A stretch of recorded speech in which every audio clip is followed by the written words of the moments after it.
அனைவருக்கும் வணக்கம். நான் பிரபாகர், ஜோதிடர். ஓம் சிவாய நமக. சிவசக்தி, திருச்சிற்றம்பலம். இன்று பிறந்த நாள் காணும் அனைவருக்கும் வாழ்த்துக்கள். இரவு அருள் பரிபூர்ணமாக உங்களுக்கு கிடைக்கட்டும்.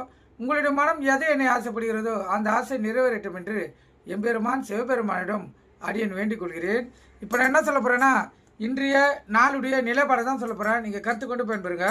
விஸ்வாசி கார்த்திகை 6 இன்று சனிக்கிழமை, ஆங்கில வருடம் நவம்பர் 22, 2025. இன்று சமநோக்கு நாள்.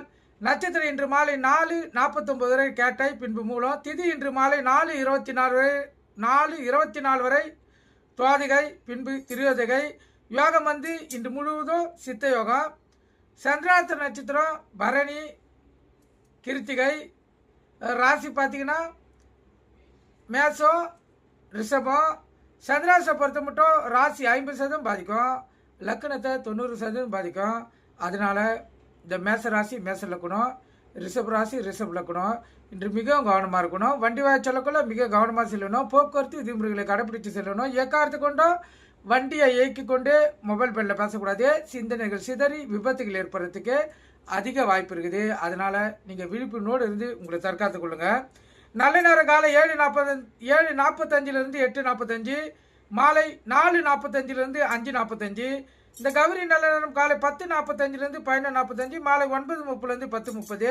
இந்த கௌரி நல்ல நேரத்தில் புதுமண தம்பதிகளுக்கு சாந்தி முகூர்த்தம் அமைப்பது, குழந்தை பாக்கி இல்லாதவர்கள் பயன்படுத்துவது, எந்த ஒரு நல்ல காரியத்துக்கும் இந்த கௌரி நல்ல நேரத்தை பயன்படுத்தினா வாழ்க்கையில் வெற்றி பெற முடியும்.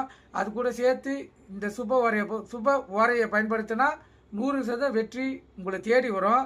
இன்று சனிக்கிழமை என்பதால் சனி பகவான் தான் ஓரநாதன். அவரே இன்றைய கதாநாயகன். சனி ஓரை அசுப ஓரை என்றாலும் சனிக்கிழமையில் சுப ஓரையாகவே இயங்கும். சனிக்கிழமையில் தீராத வியாதிகளுக்கு சிகிச்சை எடுத்தல், மருந்து உண்ணுதல்,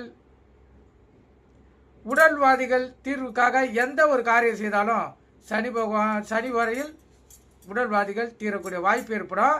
இதுக்கு அடுத்து வர குரு வர அருமையாக பயன்படுத்தி வாழ்க்கையில் இன்னைக்கு வெற்றி பெறலாம். கருத்தில் கொள்ளுங்க. இப்போ ராகு காலம் காலை 9 to 10:30, யமகண்டம் மதியம் 1:30 to 3, குளிகை காலை 6 to 7:30. குளிகைன்னா மாந்தினா குளிகை. இந்த காலகட்டத்தில் எந்த ஒரு நல்ல காரியமும் கெட்ட காரியமும் செய்யக்கூடாது. அது தீவினையே ஏற்படுத்தும். சூளம் கிழக்கு. கோயிலுக்கு சென்றால் கிழக்கு சைடு பார்த்து தான் இந்த கற்பூரமும் விளக்கை ஏற்றணும். ஏன்னா கிழக்கு தசநாதன் வழி நடத்துவதால் அவர் வழியிலேயே சென்றால்தான் எந்த ஜாதகராக இருந்தாலும் அவங்க எண்ணங்கள் நிறைவேறும். கருத்தில் கொள்ளுங்க. இதெல்லாம் காலகாலமாக கடைபிடித்து வரக்கூடிய உண்மை.